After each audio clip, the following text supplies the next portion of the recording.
had turned fall on the island of Sodor, and a very windy one at that.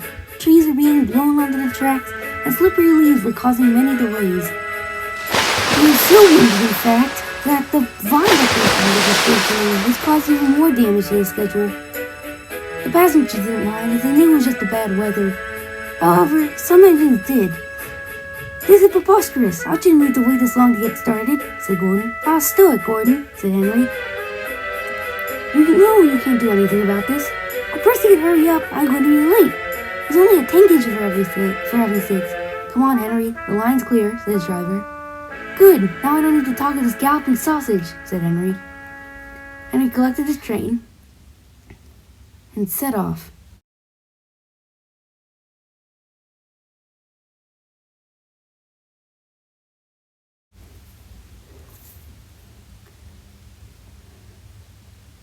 He was making good time. He had just reached Gordon's Hill when... "What's that on the rails?" said Henry. "I think it's oil," said his driver. Henry pulled and pulled, but his wheels kept on slipping. "Well, this is just great." Later, after I helped Henry up the hill, they were still arguing. Couldn't make it up the hill, huh, Henry?" said Gordon, teasing. "Oh, be quiet, Gordon. It could happen to any engine," said Henry, "but it just happened to be you stuck on that hill." "Would you two shut up?" said James. "Don't you have a passenger train, Gordon?" "Yes, I do," Gordon replied. "And you have a good string," said James's driver. "Let's go." He soon left. James was soon speeding down the line. But then there was a tree. "Driver, I think there's something on the track." "I see it too. We better stop."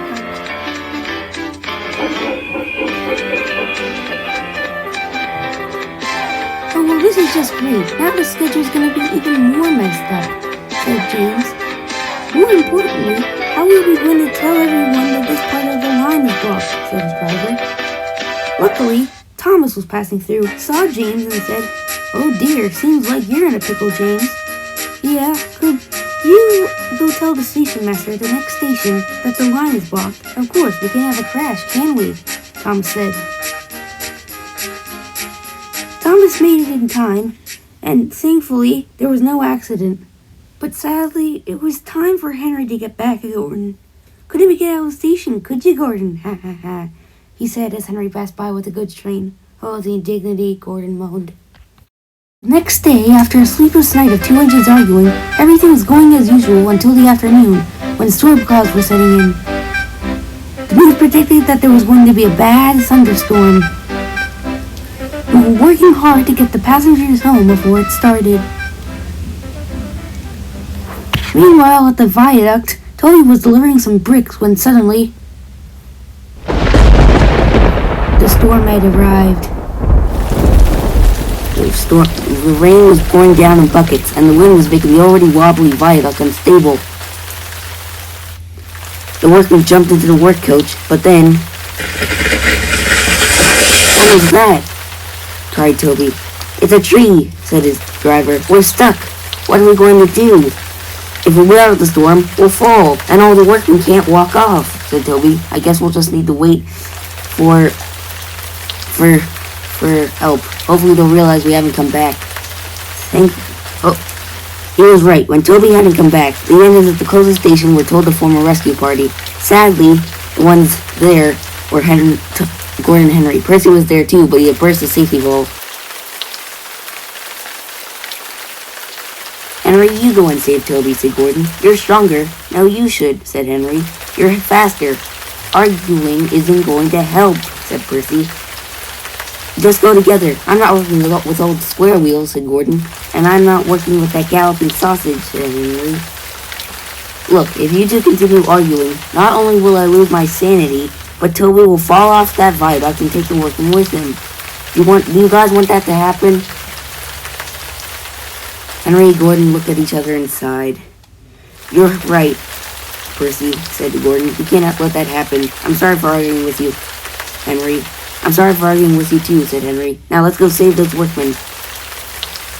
The two big engines buffered up and rocketed down the track. Soon, they came to the viaduct. "Don't worry, Toby," said Henry. "We're here." "Thank goodness," said Toby.